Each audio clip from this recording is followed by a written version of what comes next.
Habiendo explicado los derechos legales de Israel en Cisjordania, nos enfocaremos ahora en el proceso de paz. Muchos sugieren que la presencia de Israel en Cisjordania, lo que muchos llaman la ocupación, sea la causa de la hostilidad palestina hacia Israel y la razón de que no haya paz. Pero, ¿es realmente verdad? Si la presencia de Israel es la causa del conflicto, entonces no hubo conflicto antes de 1967, cuando Israel no estaba en Cisjordania, ¿correcto? Vamos a ver los hechos. La OLP, la Organización para la Liberación de Palestina, fue creada en 1964, cuando toda Cisjordania y la Franja de Gaza estaban en manos árabes. ¿Por qué se creó la OLP en 1964, cuando Israel no tenía presencia en Cisjordania ni en Gaza?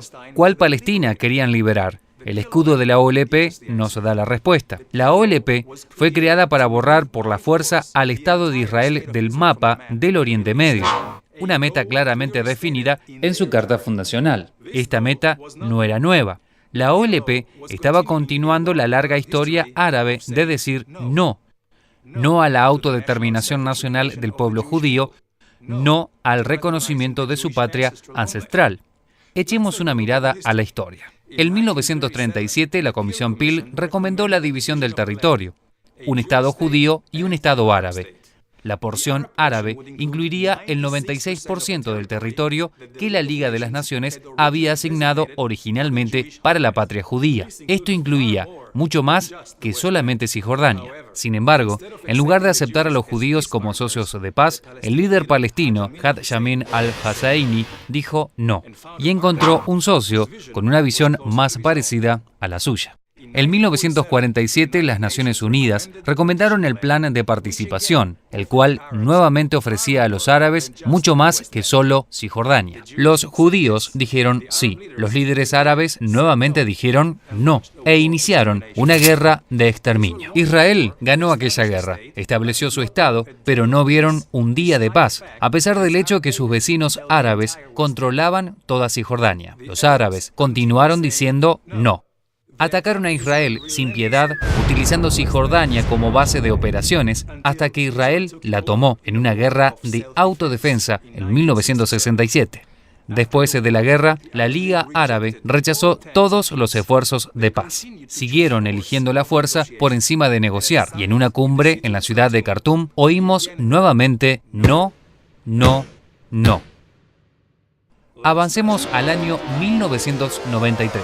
Israel y los palestinos firman los acuerdos de Oslo. Los palestinos estaban diciendo que sí, eso parecía. Israel dijo que sí y otorgó control territorial a un gobierno palestino que a su vez ayudó a establecer. Pero a pesar de los acuerdos firmados, las acciones palestinas decían no. Durante los siguientes 5 años, Israel sufrió un significativo aumento de ataques terroristas que mataron a cientos de israelíes. En 1996, Yasser Arafat declara: planificamos eliminar el Estado de Israel y establecer un Estado puramente palestino. Pero Israel no se dio por vencido, diciendo sí. En el año 2000, el primer ministro israelí Barak ofrece a los palestinos el 93% de Cisjordania. Nuevamente la respuesta es no, acompañado de un aumento en terrorismo.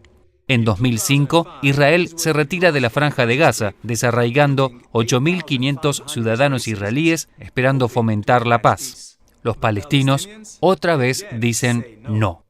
Esta vez aumentan en más de un 500% los ataques con cohetes desde Gaza contra la población civil israelí. En 2008, otro intento de Israel de decir sí. El primer ministro Olmert acepta casi todas las demandas palestinas, incluyendo el traspaso de casi el 100% de Cisjordania, con pequeños intercambios de territorio. Los palestinos, otra vez, no. Entonces, ¿qué podemos concluir? 1.